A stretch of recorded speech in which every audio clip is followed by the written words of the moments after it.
Hello everyone, my name is Alicia Jackson, licensed professional counselor. Welcome to my channel. Today we are reviewing Married at First Sight, The Reunion Part 2. I don't know what in the world is going on with maths. I have no idea. Okay, I just had to get that out clearly. But here at this channel, we do a different type of therapeutic review.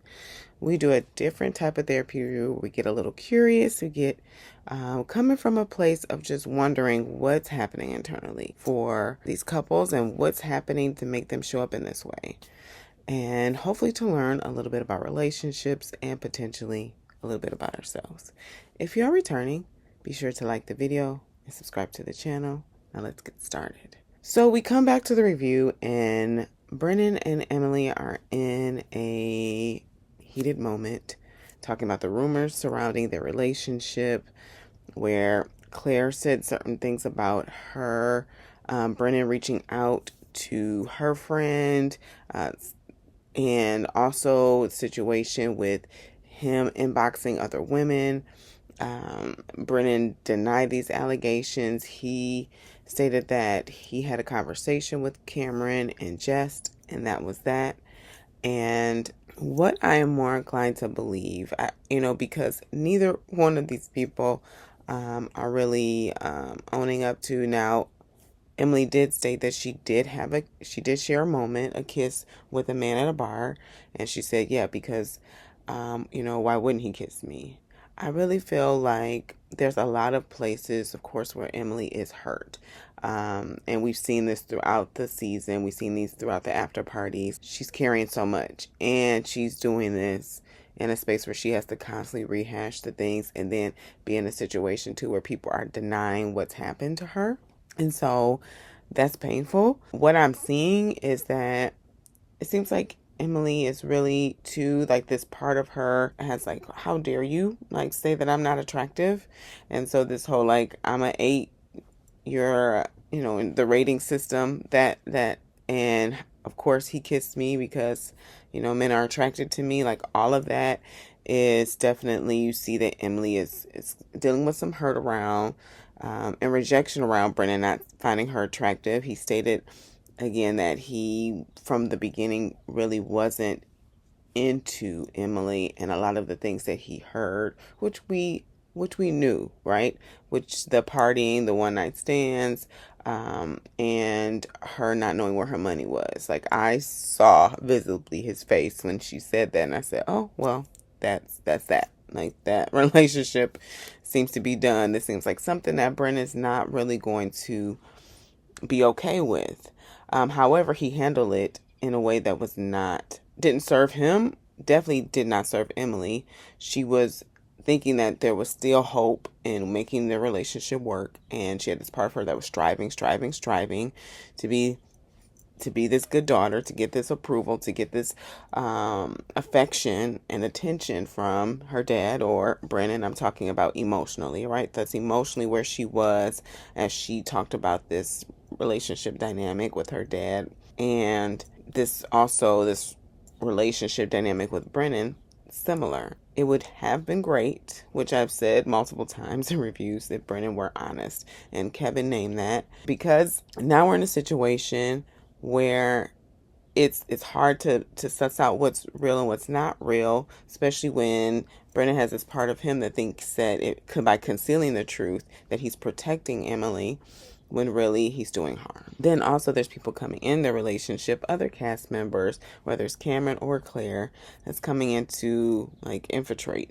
the situation. I'm glad that this season's over, because I really, grateful because Emily now has time to go to herself, go be with herself, and take care of herself. Because constantly having her on the screen was seeing how one, she's being constantly activated, she's being constantly triggered by all of these things that are happening. Either Brennan denying what she's perceiving to be a truth, whether it's Claire putting words in her mind, or whether it's something that actually happened. It's still being triggered, it's still being activated, and she's showing up in a space where people, because she's so hurt, the protector that's there is anger. The protector that's there is flight. The protector that's there is like fight mode too. Like she's fighting in these situations where she's on camera, and it just it puts her in a situation for more harm to occur, because it's not going to land well, and then people are going to respond in a way of look at Emily, which is sad. Which is sad. Unfortunately, I understand why people respond in that way, because it's not the best way to communicate. And at the same time, when you're in the hurt, when you're triggered, we don't communicate the best. We have to take a beat. We have to take a pause. And I don't know if production allows for that. I don't know if Emily has a skill set for that at this time. So it's unfortunate. Now, the next couple that they sit with, and I'm like, why do we have to sit with this couple? But is Lauren and Orion. Now, Lauren and Orion, they had a very short marriage. What they did in the situation they did kind of rehash was the taking physical intimacy off the table gate, where they're talking about, like, they're really joining, like starting to talk about intimacy and their likes and their dislikes and ways they would start pleasure. And all of a sudden things get derailed when Orion finds out the last time Lauren's been physically intimate with someone else. Orion stated that he saw this opportunity, like once he filled out the application, he was married. And for Lauren, once she found out she was matched, that's when she said she was married.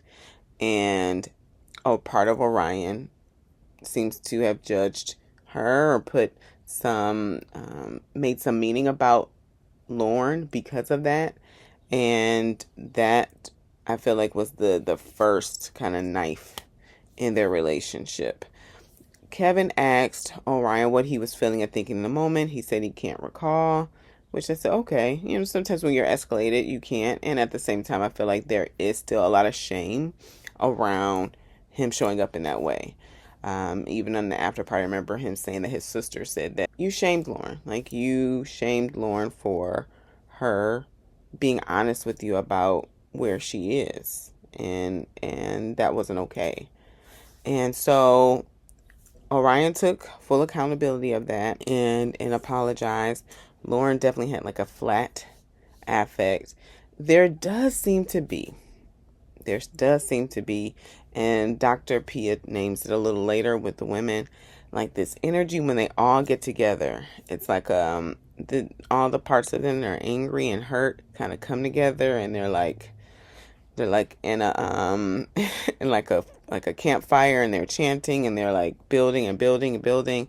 And because this isn't really how Lauren typically shows up, I feel like because the situation is so activated, because they have to face each other, because they have to have these hard conversations, that too their defenses are up even higher. And so like this flat kind of face, this lack of eye contact, and even this concealing, like both of them talking about their dating experiences after the show. Lauren not disclosing. Orion say he is talking to someone but not disclosing. And both of them having feelings about that. The little digs that are coming at each other.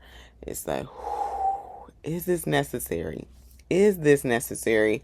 I wonder how they feel about how they showed up after the fact. Like, both of them, I wonder how they feel. Not just saying that anger is wrong, because it's not. It is so valid. Oftentimes our anger needs an audience with us, though. And our anger needs an audience with us first, so we can speak for it. Like, part of me is upset because you try to minimize, right? You try to minimize the hurt that you've caused by saying that you don't communicate clearly. And that's something I've learned. And it's like, no, you were dishonest. And so, because it seems like even when Orion was speaking for that, when Kevin asked him, how do you, if there's anything that you've learned about this, and he said that, then, Lauren's face. Whew. And for Lauren, she said that she just learns to trust herself and listen to herself. I feel like there's so much more for both of them to learn, for both of them to grow some more about how to handle conflict, like Orion and Lauren, like both of them, how to handle conflict, how to communicate in conflict.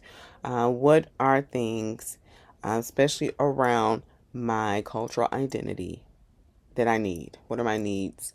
And what is it that I need to do to like massage that as well? Because they even that came up with Kevin asking him, like, do you feel like you were, a bit rigid around that? And he said, yes, I was. And so it's interesting, like Orion is saying that he's made these mistakes and at the same time feels like things happen the way they were supposed to happen.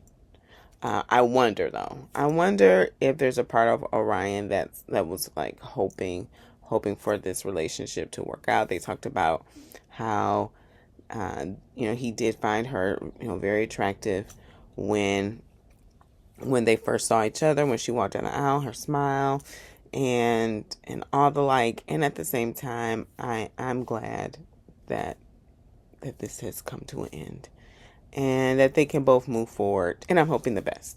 Definitely hoping the best for them. So next they have the experts with the women. They have the experts on. They talk about how this season was just a complete cluster, and how them trying to curate and mold the experience hindered the experience. So the women come on and they talk about how truly they felt like they had to. They felt like they had to because they were trying to please their husbands, because they wanted their marriages to work, that they had to withhold information when they were talking to them, that they didn't feel safe enough to come to them and tell them what was happening because they wanted to align with their husbands. And the experts, I don't know, it seemed like they were coming from a place of, yes, I hear you, and at the same time a bit confused, because Dr. Pepper said, like, we see you as strong women, we see you as someone who has a voice, and that, we don't see you in this way of like being scared and frightened. And I will say this, yes, they may present, right, we all, right, present as the age that we look like, and at the same time, when it comes to relationships, there are some younger versions of ourselves in the driver's seat when it comes to what's going to make my partner happy, or what's safe and what's not safe. Like areas when it comes to safety, that goes to some very young spaces if we haven't spent some time really getting to know those parts of ourselves and really updating them. And it can be some really young spaces internally with ourselves. And so, yes, the experts see these women as women. They're still kind of young too, I must say. Like some of these women are in their 20s. And so, not to say anything negative about being in your 20s, just that's still pretty young. That's still pretty young. It makes sense to me why they felt like they had to be in this agreement, do what their husbands were asking them to do per what they're reporting, and didn't feel safe enough until like later on, when it's like 4 to 6 weeks into the marriage, finally say, this isn't what our marriage really is. Like what you think it is isn't really what it really is. It makes sense to me.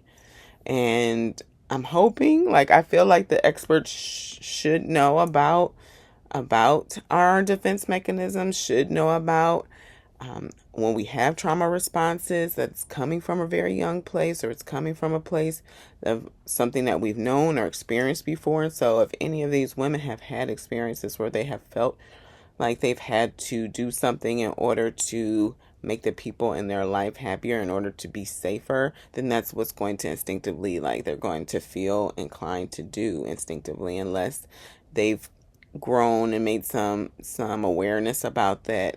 That's going to be muscle memory. That's going to be what happens in their nervous system. So I would think they would know that, but especially Dr. Pia, because she even talked about protection throughout the season. But maybe in this moment, because they have parts of them that are like, why didn't you say it? because the experts have a nervous system too. Okay, the experts have a nervous system too, and so they may have parts of them like, what can you tell me, versus saying, okay, so tell me more about what you were feeling and thinking in this moment, right? When Cameron, because they saying that Cameron was the person who started this plan, who sat everybody down and said, let's do this. Also too, the thing that Dr. Pia named that I felt was so important was, it's beautiful that you have the solidarity with the pink dresses. And I think even later on the episode, Cameron like alleged like, oh, you're doing this as a way of coordinating something. Well, okay. Dresses and curating relationships, that's two different things. But I hear you.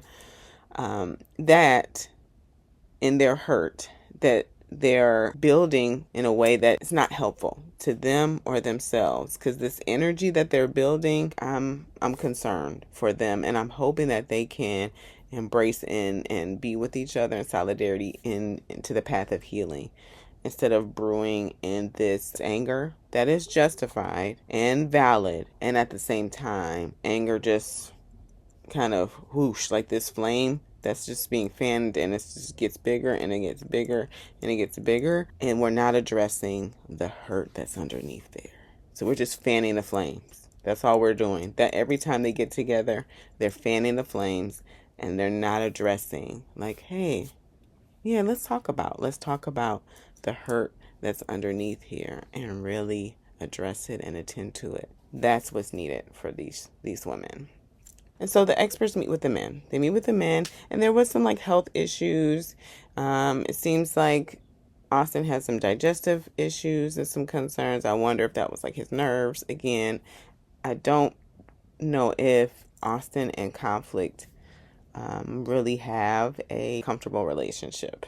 It feels like this situation is disturbing his system, his nervous system, and it shows up. It can show up in our body. It can show up in our body with headaches, with stomach aches, things like that. So that's what's making me. I don't know for sure, and at the same time, that's what I'm like sensing.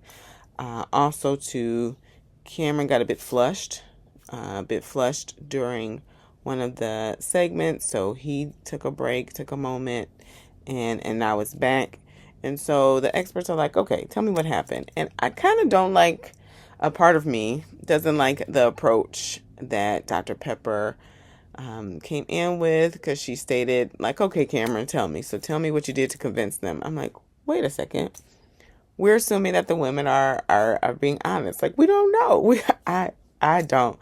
I will not choose a side. Like, I will not choose a side, because it's too much. Like, it is too much this season. And so I think it would have been nice for Cameron to have been given a little space of saying, so I'm hearing that from the women, that you were the person who sat down and this is how this came to be. And Cameron was like, what? I convinced who? He said, I didn't sit down with any of these men in the cast to ask them to coordinate anything. Now, they did kind of a span. Brennan was shaking his head like, yeah, that's the truth. Austin kind of looked a little shifty. So I don't know, right, if that's even true. But he did say that he did deceive the experts. He did deceive the experts in regards to his relationship with Claire. Who knows? Who knows what happened? Who knows what happened? I feel like definitely these two segments were needed, to have these two separate spaces with the women, to encourage them to have a voice, to encourage them to lean in and speak up when something they're feeling and thinking is okay. Check in with themselves about that, and also with the men to see what was it that you were concerned about, what was it that you were afraid about, what was it that you felt you had to control, and what did you fear will happen if you didn't. That's needed just for them to explore, to learn more about their future relationships, and for them to learn some about themselves as well. Now, it gets a bit chaotic when they have everyone back on, because now we're talking about very, very hot topics that neither of them really agree on. Neither the men nor the women agree on any of this. which is the double date gate, all of this. And the men start maybe trying to describe the situation, maybe a couple words. Lauren comes in with Cameron and almost like threatening him in some ways. Like, it's like, whew. And at the same time, like, Lauren also says, okay, they need to get the words out, calm down. But it's almost like she senses that, like, Cameron is the leader of the men. And I even heard the men talking about how they really regretted talking them into being friends with each other, because Emily and Claire really didn't like each other at the beginning, but then it's like, hey, warm up to her, embrace her. This allegedly, everything allegedly. The name of this show now is Married at First Sight, allegedly. So it's this show seems to be dissolving quickly, and they name what happened. For Brennan, he stated that him and Cameron saw two nice girls who they were attracted to, joked to themselves, hey, after this is over, we can go on a double date. And that's what happened. And Claire and Emily became very emotional about the fact that they were being dishonest. Emily's walked off a couple times. She's had moments with Kevin because she feels like she's having to fight for her truth to be heard, for her hurt to be valid, which is painful. And these two parties don't see the marriage, the relationship, or anything that happened in the show, for the most part, the same way. So it would have been nice, I know, in a perfect world, it would have been nice for the producers to sit with the experts and say, how can we discuss these things in a way that will not completely further escalate things? Kevin could start the conversation by saying, I know that both parties see this situation completely different, and if we can make space for each of you to talk about and say what you know to be true, just so we can get it out in the open, and we don't have to argue about who's right and who's wrong, because that is not going to be productive, as we saw on the reunion. It's just not. I mean, that is like basic marriage counseling 101. Of course, Kevin's not a counselor, so how would he know that? He is a TV host. And at the same time, not putting him in this fiery furnace with these fanned flames that have gotten ever so big, to the point where Brennan can't even look forward. Emily said, you need to put your eyes down. And I'm like, what's going on here? Why does he need to put his eyes down? It's like basically shaming him. Like, how dare you? And I don't know. I don't know what has happened. Obviously, some things have happened in order for these women to show up in this way, and for these men to show up in this way. And at the same time, my goodness, this show has dissolved. Like, this is not where MAFS used to be at all. To the point where I am deciding whether or not I'm going to continue to review this show. It was a lot to review this show this season. And so I'm asking you, what other relationship shows, because that's the key, relationship shows about relationships that you would like for me to review in case I make the decision not to continue to do MAFS. I would love to continue to review Married at First Sight. And at the same time, the way this show is moving, it is not focused. It seems to be on relationships. It's focused more on creating the mass hysteria around the show. Love is Blind. I love that show, and at the same time, the way it is shot, coming out so fast, it's hard to review it. I don't know. We'll see. But because I'm assuming, a part of me is already assuming that that's going to be a show that's recommended. But you let me know what you feel about this reunion, what you feel about this season, what other shows you would like for me to review if I make the decision to not continue to review MAFS. and your thoughts. They're always appreciated. And if you're still with us, be sure to like the video, subscribe to the channel, and as always, be cool, be calm, be centered.